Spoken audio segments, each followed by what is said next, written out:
Bendito Padre, pues te damos muchas gracias por esta oportunidad de estar reunidos en tu nombre.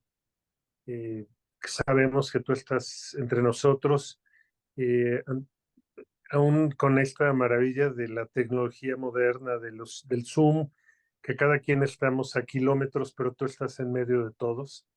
Es maravilloso, Padre, saber que tú estás y te damos muchas gracias. Te pedimos que nos llenes de tu espíritu y pues nos des espíritu de sabiduría para poder entender, discernir y guíes a Miguel para poder recibir estas enseñanzas.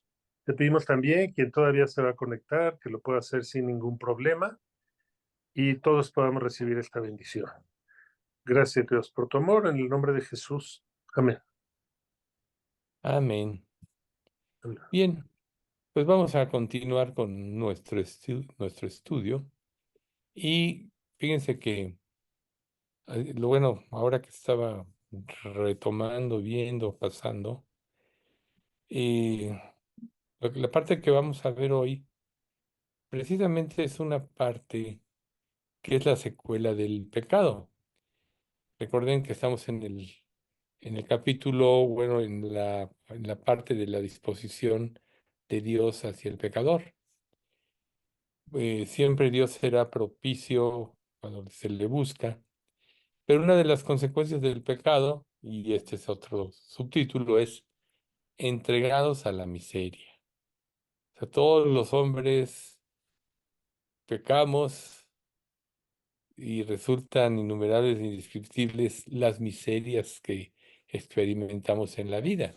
Yo siempre que estoy estudiando cosas como estas, me acuerdo que el Señor Jesús dijo, en el mundo tendréis aflicción, pero confiad, yo he vencido al mundo.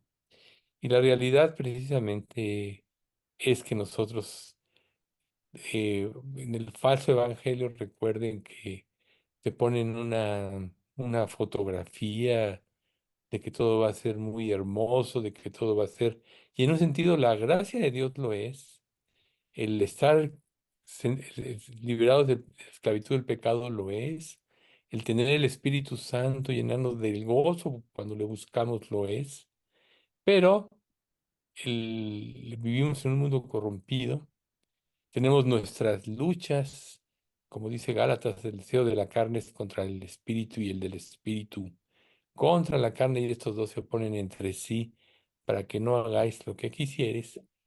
Todo eso va contribuyendo precisamente a que nuestra vida pueda tener una expectativa diferente, pero la realidad es que nos vamos a morir.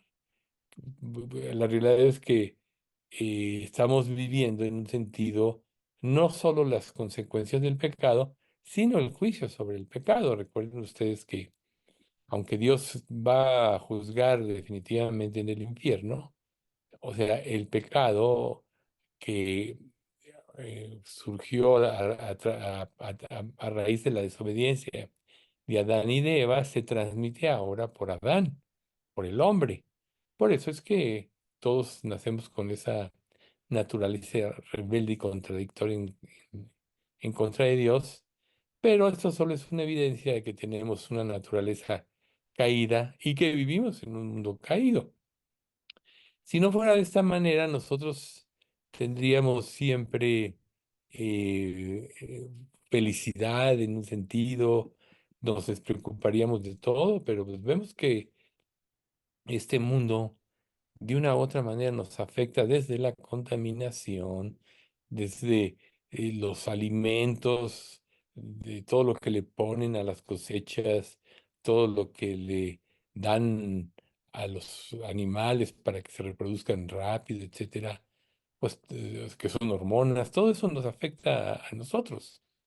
Y pues ahora, en esta época, pues la humanidad, aunque gracias al avance de la ciencia ha avanzado en la duración de la vida de un ser humano, pues vemos nosotros que estamos llenos de enfermedades, así como el cáncer, de virus como, digo, solo para mencionar lo que es más común, como la, lo que sucedió en la pandemia, Y vemos que pues, tenemos que luchar contra eso. Algunas personas se contagian, algunas no, pero en un sentido, los seres humanos tenemos que cargar con dificultades, privaciones y miserias. Entonces, a veces es muy difícil explicar todo este tipo de cosas porque en un estudio como este nosotros estudiamos para ser edificados, pero también Dios quiere que nosotros entendamos lo que es el resultado del pecado y cómo la sabiduría de Dios es absoluta y Él pues ha traído un juicio. Ahora, si nosotros en el pecado no tuviéramos problemas, viviéramos felices, jamás estaríamos con Dios. Como aquella persona que le va muy bien, que llena sus graneros de trigo y dice, alma, muchos bienes tienes para gozarte en esta vida, entonces derribaré estos graneros y construiré unos más grandes. Y la divina respuesta fue, necio, esta noche vienen a quitarte tu vida y lo que has provisto, ¿de quién será? Entonces, no hay en un sentido una garantía. Por ejemplo, poner el corazón en las cosas de esta vida, pues es hacernos un fraude, porque todo se va a quedar el día que el Señor nos lleve a su presencia o que alguien incrédulo se vaya al infierno. Como dijo Job, desnudo salí del vientre de mi madre y desnudo me iré. Jehová dio, Jehová quitó. Entonces, no, Dios no quiere que pongamos el corazón en las cosas de esta vida, sino en Él. Y aún como creyentes tenemos que confiar en su sabiduría infinita. De otra manera, ¿qué es lo que qué es lo que vamos a hacer? Acusar a Dios de crueldad. Porque, o sea, yo recuerdo, ¿por qué los niños de Biafra? ¿Por qué tanta hambre en África y todo esto? ¿Por qué ciclones, excesos de lluvia, sequías, terremotos, tsunamis? Así se la vive el ser humano sin ponerse a pensar que todo es secuela de la corrupción producto del pecado. Por eso un pasaje dice en Eclesiastés, de que se lamenta el hombre viviente, laméntese de su pecado. Entonces las escrituras pues claramente revelan las miserias de esta vida y esta va en varios grados. Por ejemplo, ahorita en la guerra de Israel, pues vemos que Hamás y todos los palestinos, cuando menos muchos de ellos, odian a Israel. Y Israel pues, se defendió de un ataque, él no propició esta situación, pero se han defendido, pero ahora lo acusan y la verdad, pues sí están viviendo en la miseria muchos con pocos alimentos y todo eso. Pero ellos aceptaron un gobierno que tomó el poder, que tomó el control de todo, y ahora tampoco son dueños de su vida y obviamente no los dejan hablar, ¿verdad? Los usan como escudo y cosas de este tipo. Entonces, una persona inocente, vamos a poner Palestina, que es la descendencia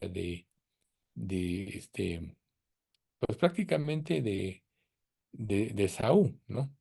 Y de todos los opositores de Dios, de Amalek, etcétera.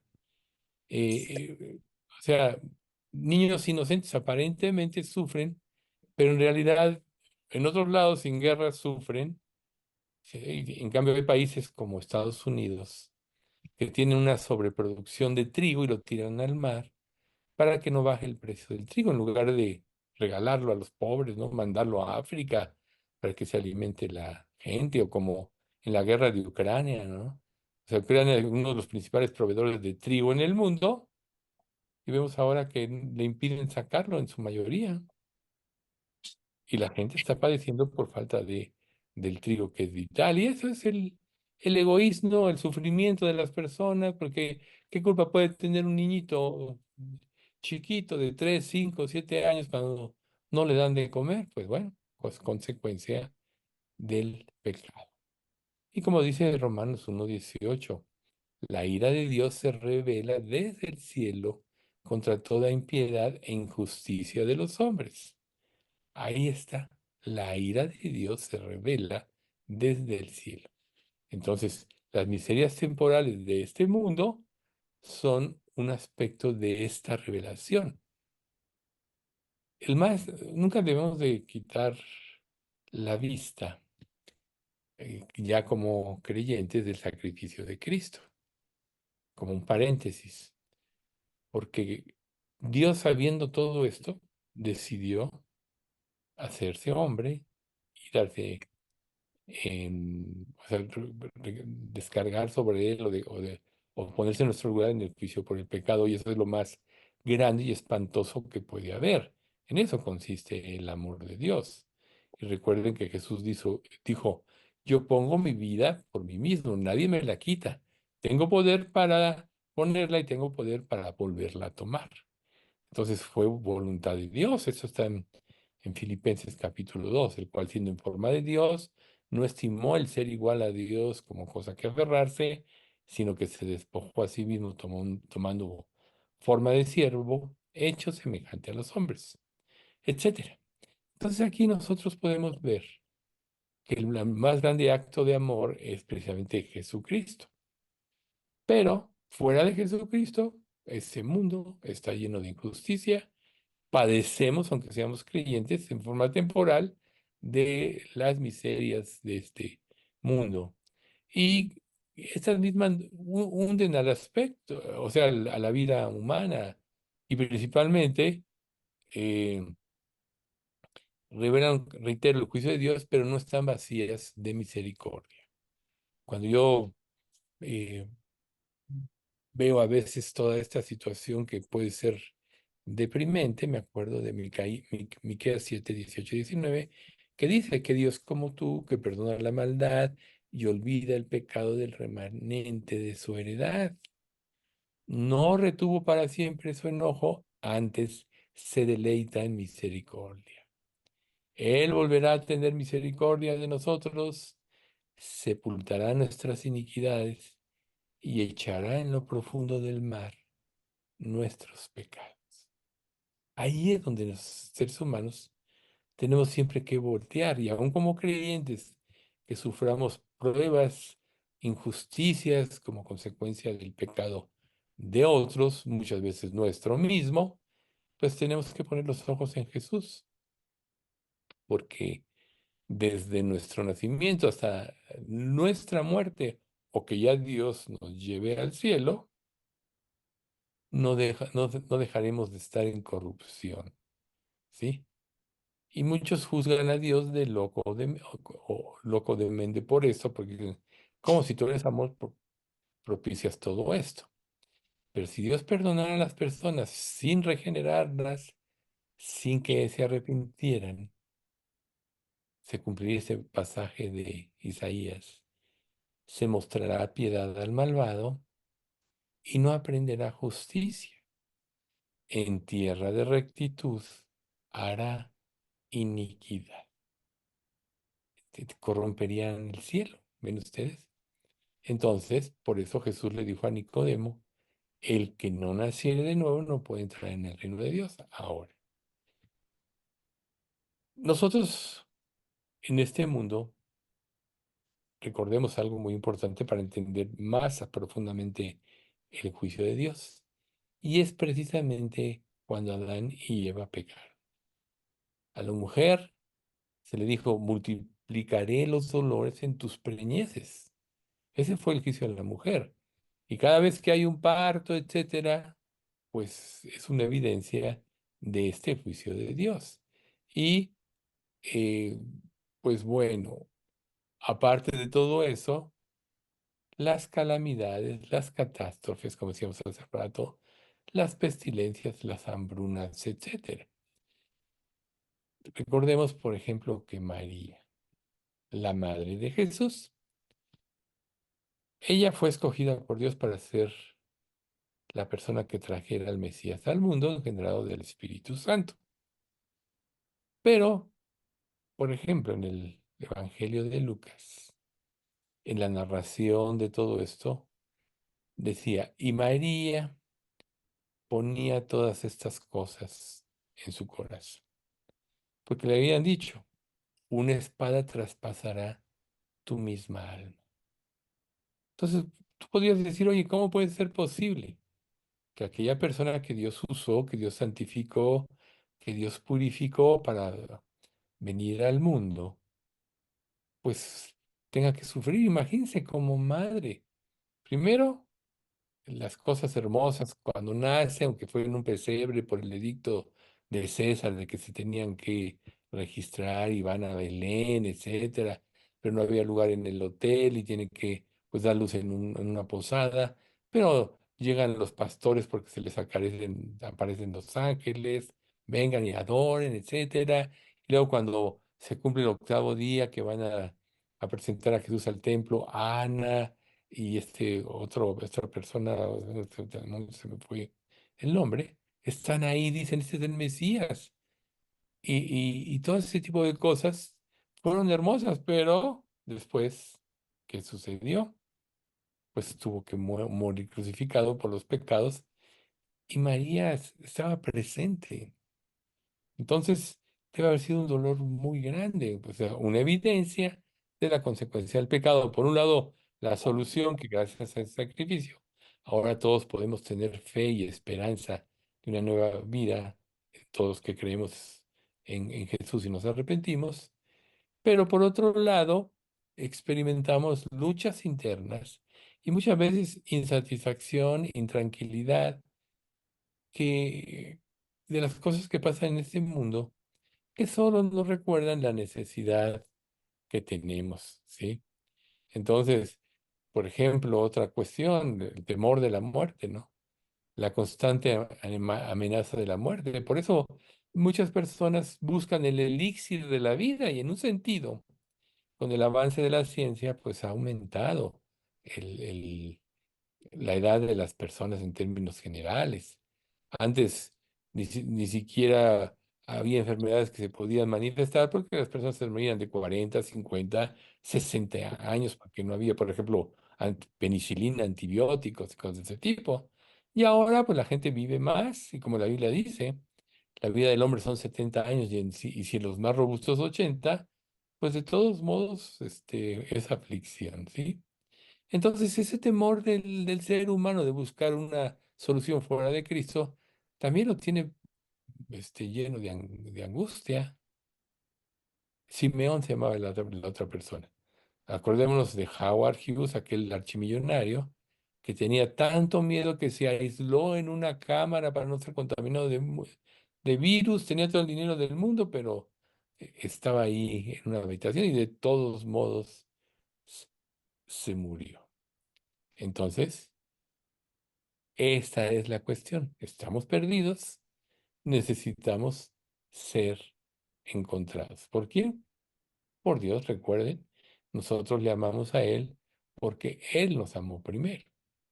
Y aunque nosotros estemos como seres humanos, no pensemos claramente que veamos las cosas al revés, que alguien podría catalogarlo de esta manera, loco o demente, dentro de esa locura Dios nos ofrece reconciliarnos a través del Evangelio. Si no, por ejemplo, en Corintios, en capítulo 1, la palabra de la cruz es locura a los que se pierden, pero a los que se salvan, esto es a nosotros, es poder de Dios, ¿sí? Va en contra de la lógica humana, por eso es que los fariseos, saduceos, intérpretes de la ley, los herodianos, que eran judíos que se identificaban con el Imperio Romano, etcétera, todos se unieron contra Jesús porque no hallaba cabida la palabra de Dios en sus corazones. Cuando Dios nos busca, lo único que Dios quiere es que nos pongamos de acuerdo con Él. Yo diría, la forma más sencilla del arrepentimiento es ponerse de acuerdo con Dios. Todo lo que dice la Biblia. No hay justo ni un uno, no hay quien entiende, etcétera. Pero a veces, precisamente por esa naturaleza rebelde y contradictora, le impide al hombre ceder a Dios y le priva de entender que está caído y que necesita ser levantado. que está dislocado y torcido y necesita ser encajado, así como usando el ejemplo de Memo de su rodilla, ¿no? Lo que tuvieron que hacerle. Está desfigurado y necesita ser transformado. Por eso es que cuando nosotros nos convertimos, Dios empieza a trabajar a través de las circunstancias que vivimos para hacernos semejantes a Cristo, lo que podríamos llamar el proceso de la santificación. Cristo vino a este mundo, renunció a ser Dios y como ser humano fue tentado, recuerden la tentación en el desierto de Mateo, y Satanás siguió tentándolo pues mucho tiempo. Jesús tuvo que luchar con su naturaleza humana, tuvo que someterla a Dios. Y esa es la solución. Si nosotros, por ejemplo, no hallamos la felicidad, que es la verdadera felicidad, en hacer la voluntad de Dios, nunca vamos a ser felices en nada. Porque ¿quién es el que da la capacidad de disfrutar de la creación que nos dio? Dios. La esclavitud al pecado nos lo impide, por eso somos esclavos. Pero Jesús nos liberó y conoceréis la verdad y la verdad os hará libres. Entonces, vivir como Cristo vivió nos hace libres de esa esclavitud. Vivimos en un mundo corrompido, pero cambia nuestra mente, cambia nuestra perspectiva de la vida y de las cosas. Y entonces podemos aprender a pensar como Cristo piensa, que ese debe ser el objetivo que debemos de tener todos los creyentes. Vamos a ver Génesis 3 del 16 al 19, que precisamente es donde está el juicio sobre Adán y Eva. A la mujer le dijo, multiplicaré en gran manera los dolores en tus preñeces. Con dolor darás a luz los hijos. Y tu deseo será para tu marido, y él se enseñoreará de ti. Ese es parte del juicio. Pero el hombre no quedó atrás, y al hombre le dijo, por cuanto obedeciste a la voz de tu mujer y comiste del árbol de que te mandé diciendo, no comerás de él, maldita será la tierra por tu causa. Con dolor comerás de ella todos los días de tu vida. Espinos y cardos te producirá, y comerás plantas del campo. Con el sudor de tu rostro comerás el pan hasta que vuelvas a la tierra, porque de ella fuiste tomado, pues polvo eres y al polvo volverás, ¿no? O polvo eres y en polvo te convertirás. Y por eso pues todos morimos y nuestros huesos con el paso del tiempo se hacen pues como polvo, ¿verdad? Entonces, esa es la realidad mientras estemos en este mundo. Ahora, ¿qué pasa si nosotros nos angustiamos? Si nosotros momentáneamente por pruebas, por circunstancias injustas en nuestra vida, por alguna enfermedad, por algo que vayamos cargando en nuestro cuerpo, ya no podemos. Siempre recuerden que después del capítulo 11 de Hebreos, donde se describen los campeones de la fe, en el capítulo 12 empieza. Por tanto, teniendo en derredor nuestro tan grande nube de testigos, despojémonos del todo peso y del pecado que nos asedia y corramos con paciencia la carrera que tenemos por delante. Puestos los ojos en Jesús, el autor y consumador de la fe, el cual por el gozo puesto delante de él, sufrió la cruz y menospreció el oprobio. Para el falso evangelio que dice que ya no vas a tener problemas, que lo importante es la prosperidad económica. Tan solo ponte a ver el capítulo 11 de Hebreos. Fueron aserrados, vivieron en cuevas, sacaron fuerzas de debilidad, etcétera. O sea, el mundo no era digno de ellos. No era fácil ser profeta. A Jeremías todo el mundo le dio la espalda, aún su familia. Y esa es la historia. Recuerden cuando Jesús llega a su tierra, que casi no puede hacer milagros por la incredulidad de ellos. Y les dice, todo profeta no es reconocido en su causa ni por los suyos. Nunca ha sido así. Seguramente tú como creyente habrás experimentado esto con tu familia. En parte, a ti te ven en tu historial de pecado y todo lo que hiciste, y no pueden ver muchas veces el cambio de Dios que hay en tu vida, a menos que pueda ya ser evidente o que Dios toque el corazón de nuestra familia. Preocupémonos si los que nos rodean no ven el cambio en nuestra vida y cuestionémonos, ¿por qué en mi vida no tengo los frutos de, eso es como paréntesis, no tengo los frutos del Espíritu? Amor, gozo, paz, paciencia, benignidad, este, bondad, fe, templanza y dominio propio. Si no los tienes, recapacita y a lo mejor piensas que eres salvo y no eres salvo. Por eso tenemos que estar analizando. Este es un paréntesis. Pero el caso es que la miseria es una consecuencia del juicio de Dios. Pero nunca se nos olvide, reitero, su misericordia. Entonces, ¿en qué consiste este juicio? Solo vamos a enfatizar a la mujer, multiplicaré en gran manera los dolores en el parto. El hombre, no comerás de él, maldita será la tierra por tu causa. Con dolor comerás de ella todos los días de tu vida. Entonces, ¿por qué es tan importante analizar todo esto? ¿Qué sentido tiene? Porque una persona se podría deprimir diciendo, oye, pues todo lo que sobreviene. Pero ¿por qué es importante analizar todo esto?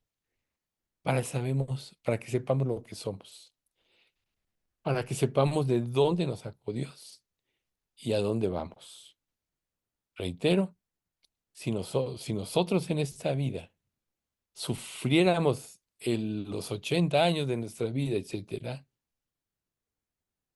pero nos espera una eternidad con un cuerpo perfecto en la presencia de Dios, vale la pena. Imagínense ustedes aquellos que van a despertar en el infierno, que rechazaron la gracia de Dios y, y sentenciaron su eternidad en el lago que arde con fuego y azufre, que no hay esperanza. Eso sí es doloroso. Pero si nosotros somos salvos, tan solo tenemos que esperar el momento de nuestra redención. ¿Y cómo esperar? Llenándonos de angustia, de reclamo a Dios, de pesadumbre. No, trabajando para Cristo. Siempre que nosotros veamos a nosotros mismos en cualquier circunstancia injusta o consecuencia del pecado, de que nuestro cuerpo pues se va haciendo pues, más débil conforme pasan los años, etcétera. Si ponemos los ojos en nosotros mismos nos vamos a deprimir, pero si sabemos que Dios dejó a su iglesia con un objetivo y el objetivo es predicar el evangelio, y no importa cómo seamos, nos concentramos en eso, todo lo demás va a ser relativo, porque vamos a estar trabajando para la gloria de Dios. Pero si nos vemos para a nosotros mismos, pues claro que nos vamos a deprimir, claro que le vamos a echar la culpa a Dios. Por eso es tan importante saber a dónde vamos, siendo salvos, saber que ya somos eternos y que este mundo es temporal. Y que si Dios nos dejó en este mundo, tenía un propósito. Si no, no diría el libro de Filipenses, porque a vosotros os es concedido a causa de Cristo, no solo que creáis en Él, sino que también padezcáis por su nombre o por Él. O sea, es un privilegio. Y si tú crees la Escritura, entonces dirás, me es concedido creer y padecer por Él. Ahora, no te vayas a equivocar porque la escritura dice, ninguno padezca como homicida o ladrón o por entremeterse en lo ajeno. Pero si alguno padece por el nombre de Cristo, bienaventurado es. ¿Ven ustedes? Entonces, tengamos, perdón, tengamos cuidado en nuestra vida, porque muchas personas pueden decir, es que se portaron mal, hicieron cosas malas, y dicen, estoy padeciendo por el nombre de Cristo. No es cierto. Están padeciendo porque pecaron. Por eso reitero este pasaje, ¿no? Ninguno padezca por homicida, ladrón o por entrometerse en lo ajeno, pero si padecemos por el nombre de Cristo, seremos bienaventurados, somos bienaventurados. Bueno, entonces volviendo al punto de la maldición en la que cayó el ser humano desde la rebelión de Adán y Eva, vemos claramente a lo largo de las Escrituras, tanto en el libro de Job como en los Salmos o como el libro de Eclesiastés, que hay muchos textos que nos ilustran sobre las miserias y frustraciones del ser humano caído. Job 5:7. Pero como las chispas se levantan para volar por el aire, así el hombre nace para la aflicción. Aparentemente deprimente si no tienes en mente a Cristo, ¿verdad? Job 7:1-2.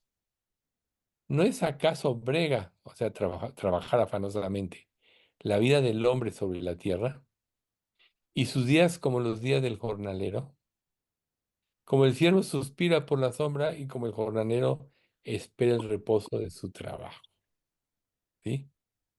O sea, así es esta vida.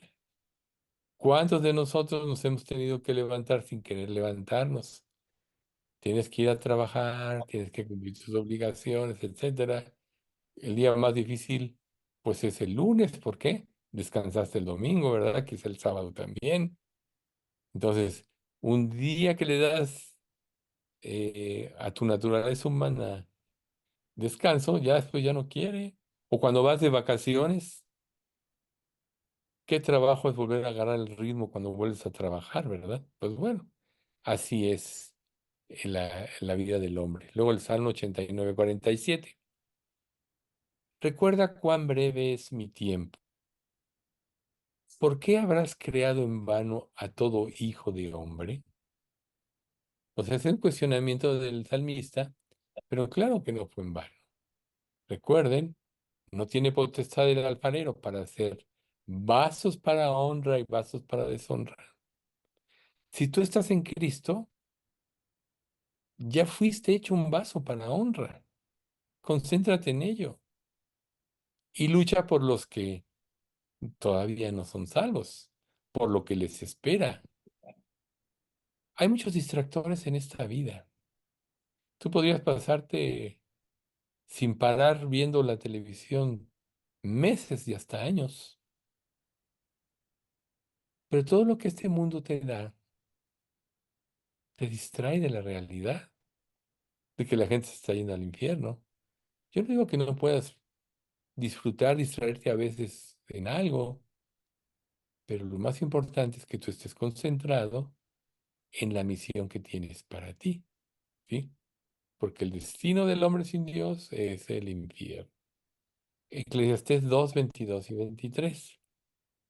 Porque, ¿qué tiene el hombre de todo su trabajo y de la fatiga de su corazón con que se afana debajo del sol? Porque todos sus días no son sino dolores y sus trabajos molestias. Aún de noche su corazón no reposa. Esto también es vanidad. ¿Ven ustedes? Como es prácticamente una de las frases más importantes del principio de Eclesiastés. Vanidad de vanidades, todo es vanidad. No hay nada nuevo debajo del sol. Lo que ha sido hecho es lo mismo que se hará. A lo largo de las generaciones el ser humano ha experimentado.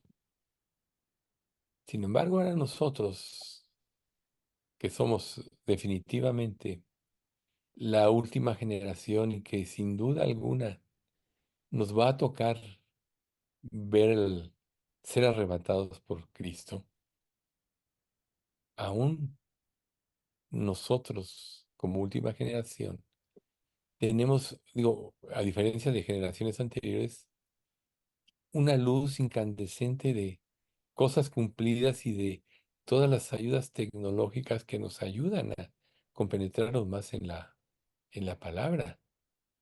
Somos la generación más responsable porque todo se está cumpliendo, estamos viendo con nuestros ojos.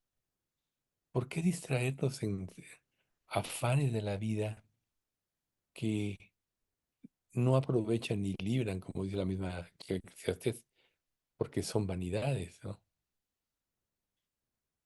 Bueno, vamos a pasar al siguiente, que es subtítulo, Sujetos a la muerte. Hace rato decíamos que una de las cosas que el ser humano busca con mayor afán, sobre todo aquellos que ya aparentemente lo tienen todo, pero saben que la vida se les acaba, es el elixir de la vida, del cual no van a poder escapar porque todos morimos.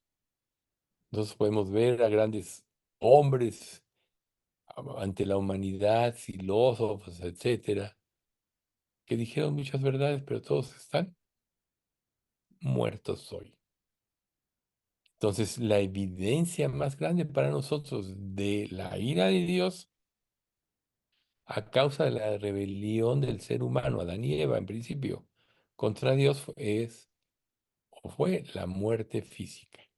Imagínense ustedes, Adán como el primer ser viviente, que tenía un cuerpo perfecto. No conocía lo que era el dolor, no conocía lo que era la enfermedad, todo, todo, y tenía una relación con Dios, todo lo tenía. ¿Alguna vez ustedes han experimentado lo que es la perfecta salud? Yo creo que pocos, o casi ninguno, porque siempre hay cosas de nuestra naturaleza que nos agobian, nos achacan. Pero Adán lo tenía todo. Ahora cuando desobedece y empieza a morir, ¿no? Aunque todavía vivió cerca de 1000 años, la Biblia no nos dice cuánto había vivido antes, porque recuerden que le puso nombre a todas las criaturas de la tierra, etcétera. Y luego dijo, no es bueno que el hombre esté solo, ya trajo ayuda idónea, que fue Eva. Pero imagínense cuando él empezó a morir, cuando empezó a sentirse enfermo, cuando engendró hijos y el hijo primogénito mata a su segundo hijo, ¿no? Cuando Caín mata a Abel. El dolor y sufrimiento que experimentó. Lo bueno de todo esto es que Dios les mostró la salvación, pero debe haber sido un cambio trascendental, como lo va a hacer para nosotros cuando vayamos a la presencia de Cristo, que Dios nos dé un cuerpo perfecto.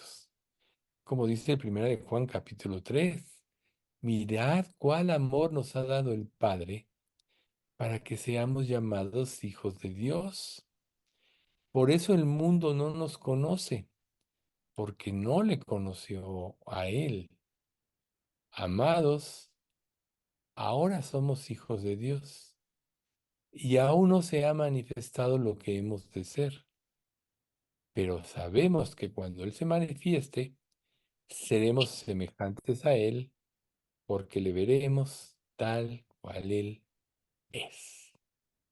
Ese día, cuando seamos arrebatados a su presencia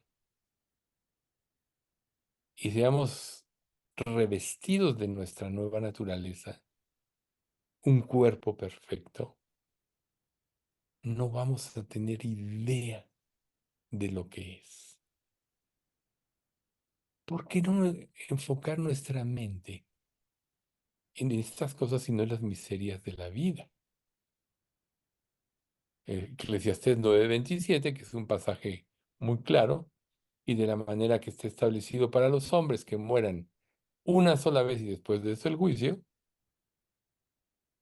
O sea, si nosotros nos concentramos en que Dios nos ha dado vida eterna y nos gozamos en Él y en el plan que Él tiene para nosotros en esta vida, cuando no menos lo pensemos, ya estaremos en las manos del Señor, en la presencia del Señor, y todo habrá acabado.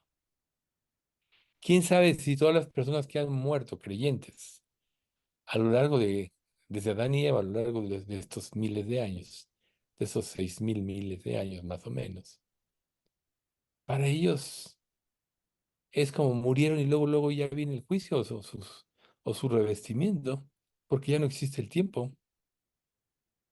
No sabemos. Quizás hasta que muramos lo vamos a saber, pero quizás nos pase así. ¿O acaso no dice la escritura, hablando del tiempo del ser humano, que para Dios un día son como 1.000 años? A lo mejor ya vas a despertar a su semejanza, pero qué triste es ver a aquellos que no conocen al Señor. Por eso Dios quiere cambiarnos, cargarnos de convicción, de cargo por los perdidos. Y para que los perdidos puedan escuchar, nosotros debemos atraerlos a nosotros. Por ejemplo, en la vida de Jesús, claro, nosotros no tenemos ese poder sanador, pero Señor, si quieres, puedes limpiarme. Aquel que tenía lepra. Quiero ser limpio. No.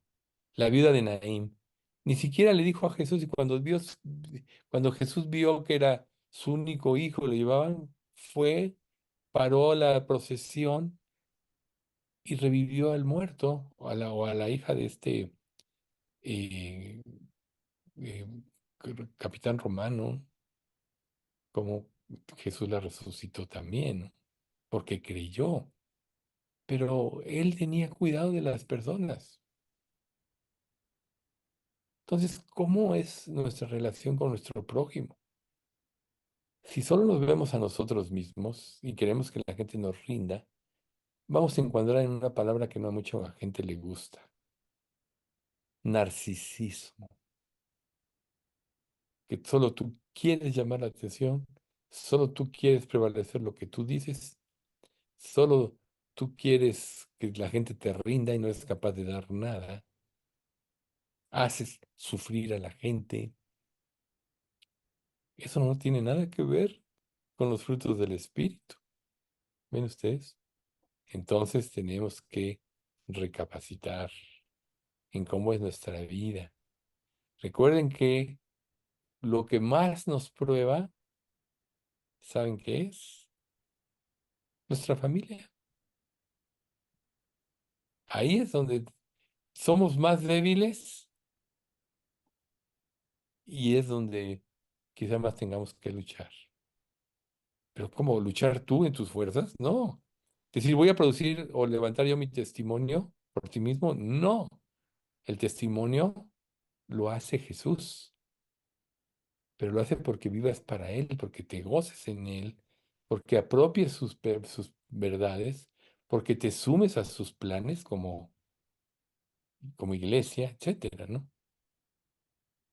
Pero la realidad es que toda la raza humana enfrentarán la terrible realidad que morirán. ¿Y qué va a suceder con los que mueran sin Cristo? Bueno, entonces no importa la grandeza, posición social, poder económico, no importa quiénes sean, todos se van a morir. Ahí en el Proverbios dice muchas cosas como: muere una persona, le ponen nombre a sus tierras porque fue muy prominente, etcétera, y luego, a lo largo del tiempo, todos se olvidan de él. ¿Quién fue este, no? ¿Quién fue aquel? Todos vamos pasando. Pero si dejamos huella delante del Señor, eso va a ser diferente. O sea, huella en este mundo del amor de Dios, de la paciencia de Cristo. O sea, recuerden, El que no ama no ha conocido a Dios porque Dios es amor. Si no amamos, algo anda mal en nosotros, porque Dios produce amor en nosotros, aún por las personas más difíciles. O sea, tú eras una persona difícil y Dios tuvo paciencia, misericordia de ti. Y si eres salvo, por eso estás aquí o escuchando. Entonces, tenemos que tener en presente en nuestra vida la realidad aterradora de lo que es el destino del hombre sin Dios. Ahora, todavía lo más aterrador es que la muerte no es una aniquilación total.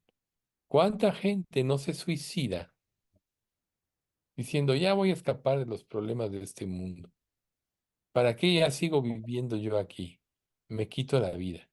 Yo tengo un hermano que se suicidó. Es algo horrible. Y sí, gracias a Dios, yo le hablé de Cristo desde que me convertí. Pero se quitó la vida. No sé, yo no sé qué pasó en su vida. Él vivió en Los Ángeles, California, ya estaba.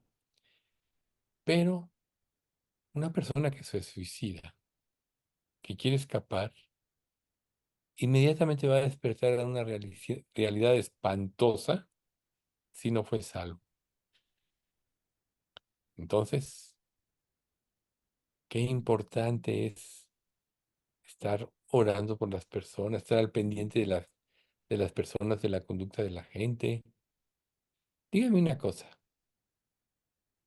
si nos enemistamos con todo el mundo, ¿cómo les vamos a testificar? Si solo nos vemos a nosotros mismos como los héroes de la escena en una situación o circunstancia, ¿cómo van a ver la humildad de Cristo en nosotros?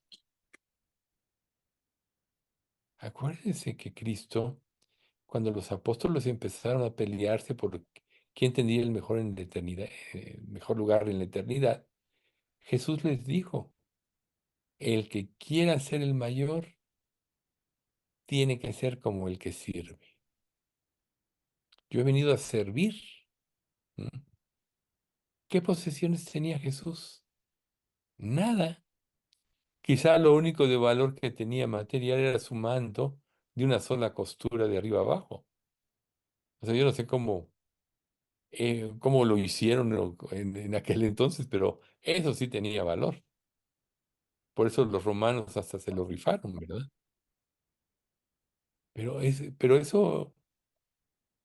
Jesús vino, renunció a ser Dios, que era lo mayor, estuvo sin nada, nunca tuvo nada. Entonces, tenemos que vivir como si no tuviéramos nada para poder ser siervos de Cristo. No quiere decir que tienes que deshacerte de todo, ¿no? Sino que de todo lo que tú tienes material, como si no lo tuvieras. Porque un día las cosas cambian. Cuando vino la devaluación del 94 y hubo una superinflación y los bancos empezaron a dar mucho dinero. Yo en ese entonces tenía más de 20 edificios que administraba y muchos de ellos, en especial me llama la atención una pareja de dos viejitos que tenían su casa y todo y la vendieron. Dijeron, pues vendemos, rentamos un departamentito, los conocía porque en uno de los edificios que yo administraba, yo les renté un departamento y vivimos de los intereses. ¿Y qué pasó cuando se cayó la bolsa y todo? Se quedaron sin nada. O sea, tan solo para ver que aún lo que tú dices que tienes que creer que te va a salvar, puede que no valga nada de hoy a mañana. También se dio otra persona. Este es un creyente que, bueno, le había ido bien, más o menos. Estaban caídos los bienes raíces. Y se apalabró para comprar un departamento, un buen departamento. Y se dio el momento en que ya tenía que hacer el pago, porque ofreció una oferta de contado y le dijeron que sí. Y tenía que hacer su pago el viernes. Y dijo, o sea, él me lo contó, mejor me espero hasta el lunes y así gano un poco más de interés el fin de semana. Y en ese fin de semana se cayó la bolsa. Se quedó sin nada, sin departamento y sin dinero, ¿no? Digo, ahí quizá él nunca se imaginó, ¿no? O sea, pero tan solo estos ejemplos son para ilustrar que realmente las cosas no valen nada. Lo material no vale nada. Si no mueres a todo, por ahí te puede vulnerar el diablo. Volvemos a Job. Desnudo salí del vientre de mi madre y desnudo me iré. Jesús dijo, no os hagáis tesoros en la tierra, donde la polilla y el orín corrompen, y donde ladrones minan y hurtan, sino haceos tesoros en los cielos, donde ni la polilla ni el orín corrompen, y donde ladrones no minan ni hurtan. Porque donde esté vuestro tesoro, ahí estará también vuestro corazón. Entonces la pregunta es, ¿dónde está tu tesoro? Porque si tu tesoro no es hacer tesoro en el cielo, todo de lo que te distraigas por esta vida te va a distraer de lo más importante que es hacer tesoro en el cielo. Ahora, es que si yo me distraigo en esto, a lo mejor no puedo lo otro o aquello. Bueno, Dios dice, busca primero el reino de Dios y su justicia, y todo lo demás vendrá por añadidura. Recuerden que durante los 40 años de el paso de Israel por el desierto, se alimentaron del maná. Sus vestidos no se envejecieron, ni sus zapatos se desgastaron,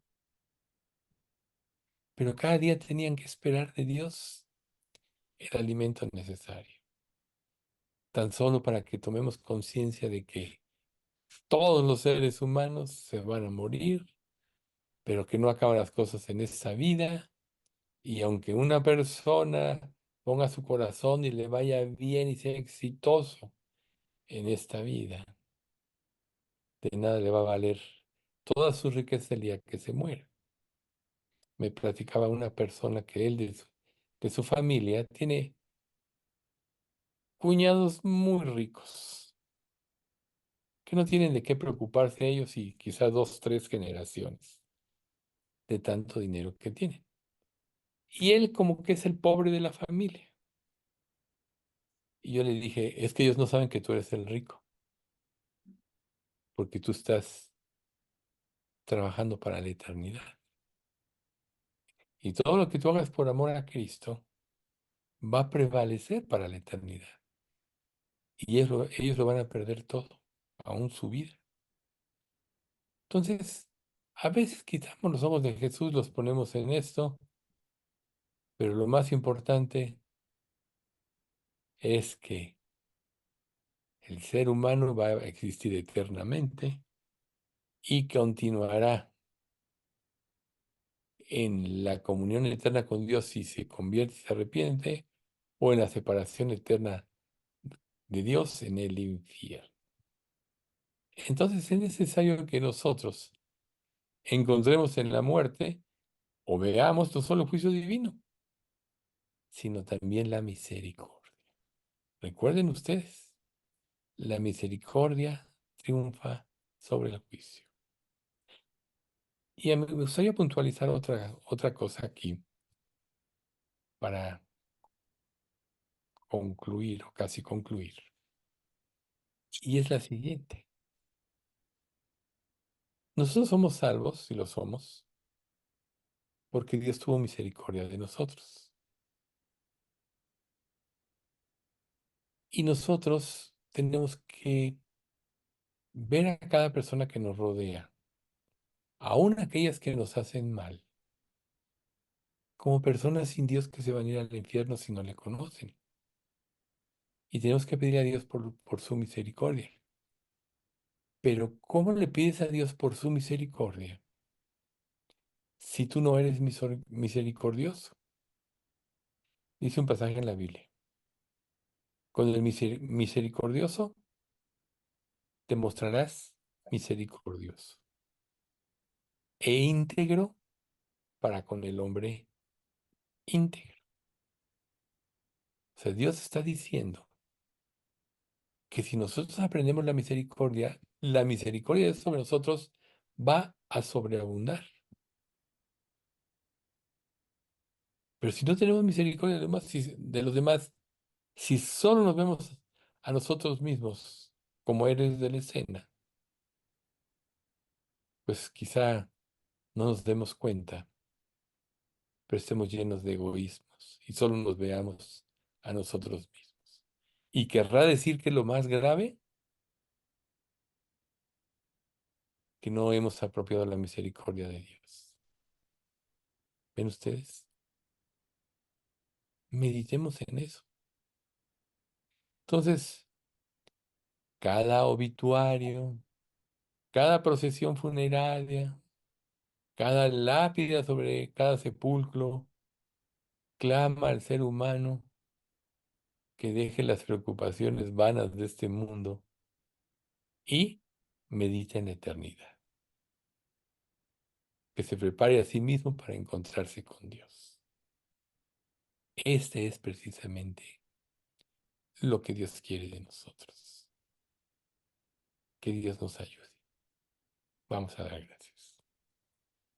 Padre, te queremos agradecer mucho por este estudio.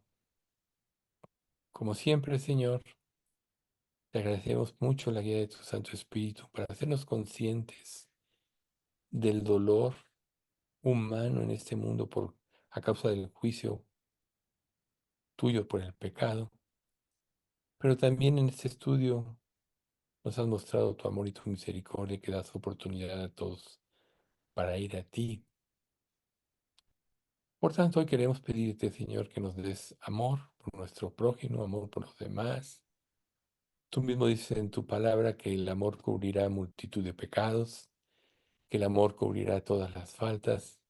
Y seguramente se refiere en causar, encaminar a las personas a Cristo para ser redimidas. Y el amor de nosotros, el amor como es tu amor, debe de llevarnos a negar muchas veces nuestros derechos, nuestro prestigio, nuestro orgullo, para poder atraer a más a Cristo. Recordemos que Pablo dijo, Padre, que él había aprendido a hacerse como los demás para ganar a muchos, a los judíos como los judíos, a los gentiles como gentiles, a los que sufren como si sufriera, etcétera. Pues danos esa capacidad, Señor, y nos recapacitar, sobre todo en aquellas personas que están a nuestro alrededor, que por circunstancias de la vida están enemistadas con nosotros, pero que van rumbo al infierno. Danos ese cargo, danos esa gracia de hacerlo, Señor. Prepáranos y sobre todo siempre ayúdanos a analizar nuestra vida a la luz de los frutos de tu Espíritu para ver si realmente estamos siendo transformados por ti. Y te pedimos, Padre, que si te- no nos identificamos con estos frutos, que el primero es el amor, recapacitemos en nuestra salvación y nos ilumines para tener el verdadero arrepentimiento y la fe en Cristo. Señor, guarda nuestra iglesia del mal, guárdanos a todos, haz que podamos darte una buena cuenta como iglesia, y todo esto te lo pedimos en nombre de Cristo Jesús.